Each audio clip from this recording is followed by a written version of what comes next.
नारायणसमारम्भं शङ्कराचार्यमध्यमाम् अस्मदाचार्यपर्यन्तां वन्दे गुरुपरम्पराम्। नारायणं नमस्कृत्य नरं चैव नरोत्तमं देवीं सरस्वतीं व्यासं ततो जयमुदीरये। आज मैं आप सबको माघ मास कृष्ण पक्ष की एकादशी का महत्व एवं उसकी कथा को कह रहा हूँ, उसका वर्णन कर रहा हूँ। इसका वर्णन विस्तार से पद्म पुराण के उत्तरखंड में उद्धृत है। दोनों पक्षों की एकादशी प्रत्येक मास में अलग अलग रूपों में साक्षात नारायण ही है, साक्षात प्रभु ही है। एकादशी साक्षात भगवान ही। अव्यक्तो व्यक्तलिंगस्थो यत्रैव भगवान प्रभु नारायणो ह्यनंतात्मा प्रभवो अव्यय एव च। कहते हैं वो सर्वशक्तिमान प्रभु अव्यक्त होने पे भी, अव्यक्त मतलब जो प्रकट ना हो, जो सामने ना हो, विग्रह धारण करते समय भी, विग्रह धारण, विग्रह, विग्रह क्या है?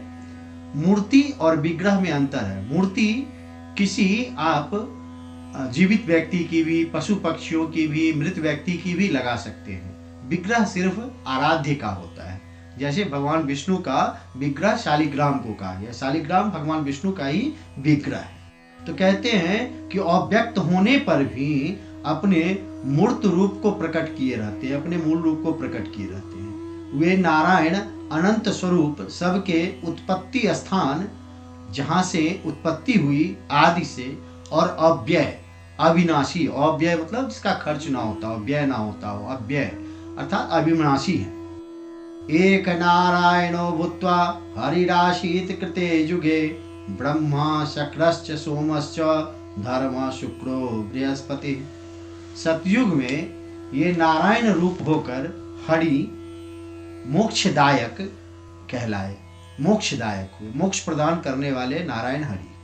और ये ही इंद्र, चंद्रमा, धर्म, शुक्र और बृहस्पति के रूप में प्रकट हुए। सब रूप में ये ही प्रकट हुए।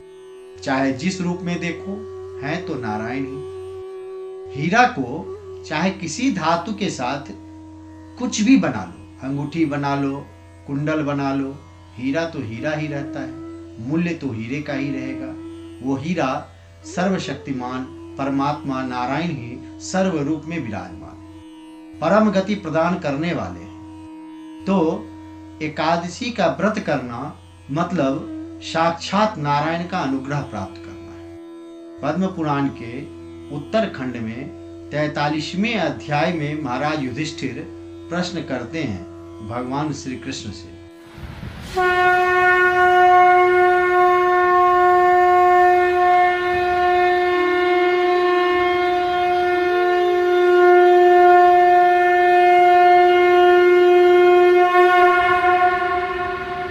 माघस्य कृष्ण पक्षे तु का वाचैकादशी भवेत् किं नाम को विधिस्तस्या एतद् विस्तरतो वदे। हे आदिदेव भगवान कृष्ण, आप कृपा कर बतलाएं कि माघ मास कृष्ण पक्ष में होने वाली एकादशी का नाम क्या है। माघ मास कृष्ण पक्ष में जो एकादशी होगी उसका नाम क्या है, उसकी विधि मुझे सविस्तार बताएं, विस्तार पूर्वक बताएं। तो भगवान कहते हैं, श्रृणुत्वं नृपशार्दूल कृष्णा माघस्य या भवेत् खट्तिला नाम विख्याता सर्व पाप प्रणाशिनी। हे राजन, माघ मास की कृष्ण पक्ष को जो एकादशी होती है वह खट्तिला नाम से विख्यात है। वह सभी पापों को हरने वाली, पापों का विनाश करने वाली है। खट्तिला को पाप हारनी भी कहा गया है। इस दिन व्रत करने से आध्यात्मिक उन्नति भी होती है एवं पापों से मुक्ति मिलती है। इससे परिवार का विकास होता है। इस दिन काम, क्रोध, लोभ, मोह इन सब से दूर रहना चाहिए। आगे भगवान कृष्ण कहते हैं, खट्तिलाया स्नुष्वन्त्वं कथां पाप हराम शुभम यांग पुलस्त्यो मुनिश्रेष्ठो दालभ्यम प्रति सुमुक्तवान। हे राजन, आप खटतिला एकादशी की पाप विनाशिनी शुभ कथा को सुने। इस कथा को महर्षि पुलस्त ने दालभ्य ऋषि को सुनाया था। दालभ्य ऋषि पूछते हैं महर्षि पुलस्त से कि हे ब्राह्मण, इस मर्त्यलोक में, इस धरा पे आए हुए मनुष्य अनेक प्रकार के पापों से लिप्त है, अनेक प्रकार के पापों से लिप्त रहता है। दूसरों को कष्ट देना, चोरी करना, व्यसन करना इत्यादि। वे कैसे नरक में नहीं जाते हैं? किस कारण इतना व्यभिचार, इतना पाप करने के बाद भी नरक में ना जाते हो? ये विस्तार से मुझे बताइए कि क्या करने से ये नरक में नहीं जाते। महर्षि पुलस्त कहते हैं कि हे महाभाग, जो अत्यंत गोपनीय है इसे मैं बतलाता हूँ। माघ मास आने पर पवित्र होकर स्नान करें। काम, क्रोध, अभिमान, लोभ, मोह, ईर्ष्या इत्यादि ये सब छोड़कर भगवान का स्मरण करें। दसवीं तिथि आने पर शुद्ध होकर नक्त व्रत का पालन करें। नक्त व्रत, नक्त व्रत क्या है? तो नक्त व्रत का मतलब होता है, नक्त मतलब रात्रि, रात्रि को भोजन करें। तो रात्रि मतलब रात में नहीं। सन्यासियों के लिए, जो जिसने सन्यास ग्रहण किया है उनके लिए होता है कि जब सूर्य अस्त हो रहे हो, सूर्य का तेज कम हो रहा हो, मतलब दिन के 8वें पर 1.5 घंटा अगर मान लें तो शाम में सूर्यास्त से 1.5 घंटा पहले सन्यासियों को भोजन करना चाहिए। और सूर्यास्त के बाद जब तारे दिख रहे हो आसमान में तो गृहस्थ को भोजन करना चाहिए। तो वो नक्त व्रत कहलाता है। गृहस्थों के लिए नक्त व्रत यह है कि जब शाम को भोजन करें। फिर दूसरे दिन एकादशी को जल में तिल डालकर स्नान आदि करके फिर संकल्प करें, जो मैंने पहले भी बताया आपको उस श्लोक के साथ। एकादश्याम निराहारः स्थित्वाहं परे हनि भोक्ष्यामि पुंडरीकाक्ष शरणं मे भवाच्युत। इस श्लोक से संकल्प कर व्रत करें। फिर श्री हरि की विधिवत पूजन करें। ध्यान, अर्घ्य, आचमन सब दे के पूजन करें। अर्घ्य देने का इस खटतिला एकादशी में भगवान को अर्घ्य देने के लिए श्लोक है। कृष्ण कृष्ण कृपालुस्त्वं गतीनां गतिर्भव संसारार्णवरग्नानां प्रसीद पुरुषोत्तम। नमस्ते पुंडरीकाक्ष, नमस्ते विश्वभावन, सुब्रह्मण्य नमस्तेस्तु महापुरुष पूर्वज। गृहानार्घ्य मया दत्त्वं लक्ष्म्या सह जगत्पते। इस तरह अर्घ्य दें, ये श्लोक बोल के और भगवान को अर्घ्य दें। अर्घ्य आचमने वस्त्र, पुष्प, धूप, दीप, चंदन, नैवेद्य इत्यादि से पूजन कर और फिर व्रत को पूरा करें। इस दिन 6 तरह से तिल का उपयोग करने से इसे खटतिला कहा गया है। तिलस्नायी, तिलोद्वर्ती, तिलहोमी, तिलोदकी, तिलदाता च भोक्ता च खटतिला पाप नाशना। तिल का उबटन, तिल से स्नान, तिल से हवन, तिल से तर्पण, तिल का भोजन, तिल का दान, ये खटतिला है। ये 6 प्रकार से तिल का उपयोग करना, यही खटतिला है।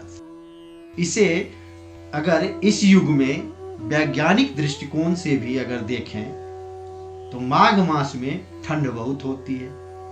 तिल का स्वभाव गर्म होता है। यह सर्वोत्तम आहार बन जाता है ठंड में। यह दिल और दिमाग के लिए बहुत अच्छा माना जाता है।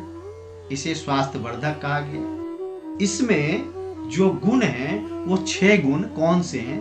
Protein, vitamin, calcium, magnesium, omega 6 और फास्फोरस, ये 6 गुण हैं। ये 6 गुण भी तो खटतिला हो गया ना। ये वैज्ञानिक दृष्टिकोण से भी इस 6 गुण को प्राप्त करके तिल खटतिला ही है।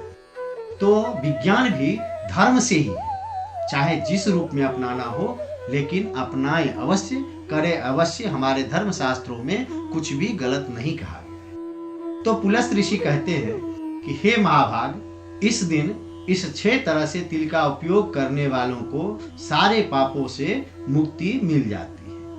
भगवान को भोग लगा तिल का दान अवश्य करें। पद्म पुराण में ही महादेव देवी पार्वती से कहते हैं, एकादशेन्द्रियः पापम यत् कृत भवति प्रिय एकादस्योपवासेन तत्सर्व विलयम व्रजेत।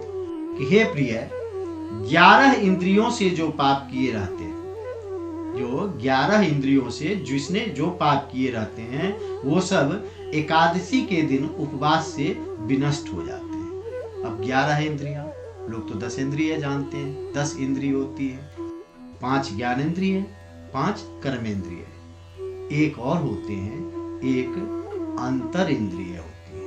इस मिला के 11 होते हैं। 5 ज्ञानेंद्रियां कौन सी हैं?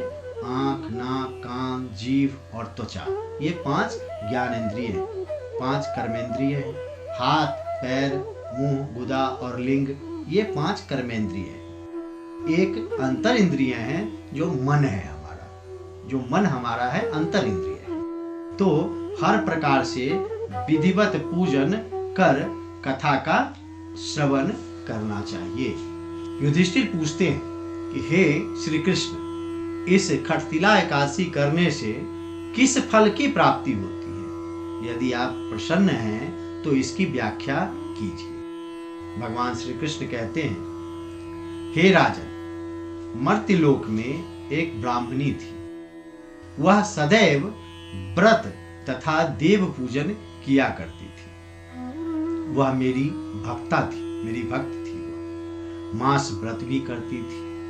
वह सदैव उपवास कर कृच्छ व्रत को कर शरीर को कष्ट देती रहती थी।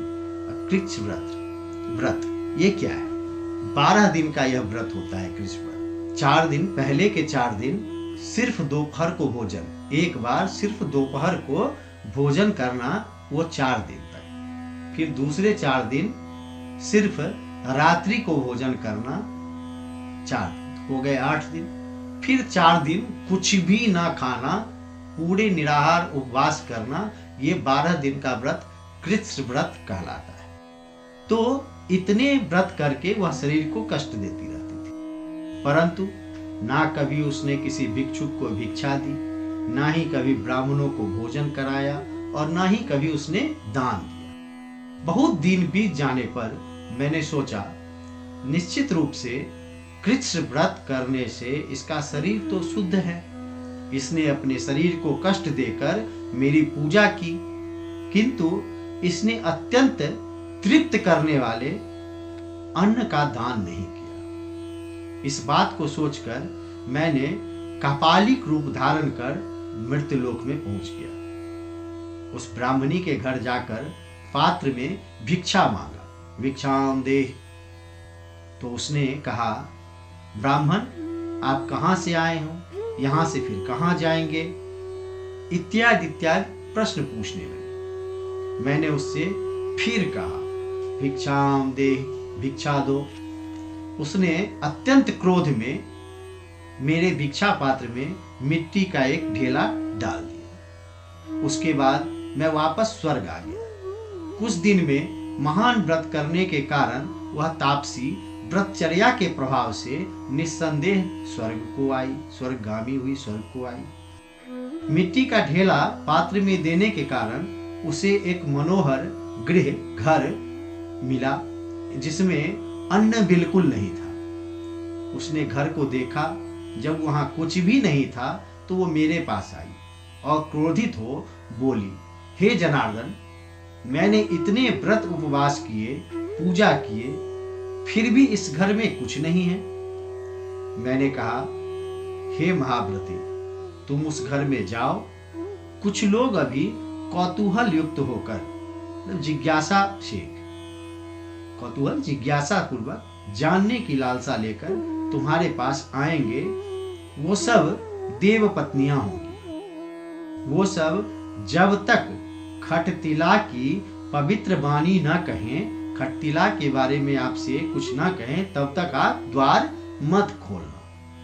वो चली गई, घर में जाकर दरवाजा बंद कर ली।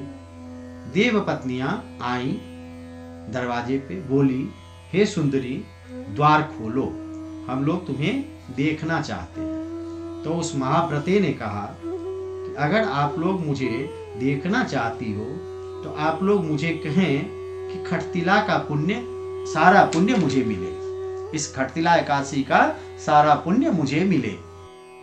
श्री कृष्ण कहते हैं कि हे राजन, उन देवियों में से किसी ने भी खटतिला के बारे में नहीं कहा। उन्होंने कहा कि मैं मानुषी को देखना चाहती हूँ। मानुषी उसी ब्राह्मणी के लिए। उन लोगों ने दरवाजा खोला और अंदर गई। अंदर न देवी, न गंधर्वी, न आसुरी, कोई नहीं थी। उन लोगों ने उसी स्वरूप में देखा जैसी वह थी। देवियों के द्वारा उपदेशित हो उसने खटतिला का व्रत किया। फिर जब अंदर गई, वहां कोई नहीं था, उसी वृद्ध रूप में वहीं थी वह। उन्हें देख देवियों ने फिर उन्हें उपदेशित किया और खटतिला के बारे में बताया। उन्होंने भी व्रत किया। उसने क्षण भर में ही रूप और कांति को पा लिया उस व्रत के प्रभाव से। घर में सारे वस्तुओं का भंडार लग गया। उसने सब कुछ पा लिया। अतः हे राजन, इस व्रत में न अधिक लालच न अधिक कंजूसी करनी चाहिए। यह कि हम सकाम व्रत करें कि लालच खूब हो, हमको इस व्रत करने से कुछ मिले, ये मिले, वो मिले, वो लालच भी नहीं करें। और अगर आपके पास ईश्वर इच्छा से आपके पास सब कुछ से परिपूर्ण है आप, तो कंजूसी भी ना करें और दान पुण्य करें।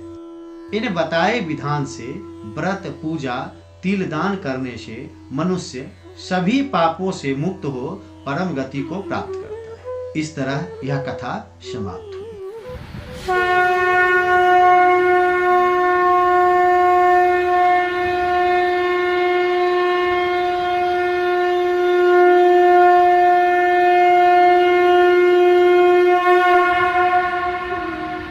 द्वादशी को स्नान पूजा कर अपना व्रत समर्पित करें प्रभु को। वो पहले भी मैंने कहा श्लोक, फिर भी अज्ञानतिमिरान्धस्य व्रतेनानेन केशव प्रसीद सुमुखो भूत्वा ज्ञान दृष्टि प्रदो भव। फिर वैष्णवों को भोजन कराएं, दान करें। खटतिला एकादशी सभी पापों को हर कर सभी सुखों से आपको संपूर्ण करे। नारायण। ओम पूर्णमदः पूर्णमिदं पूर्णात् पूर्णमुदच्यते पूर्णस्य पूर्णमादाय पूर्णमेवावशिष्यते।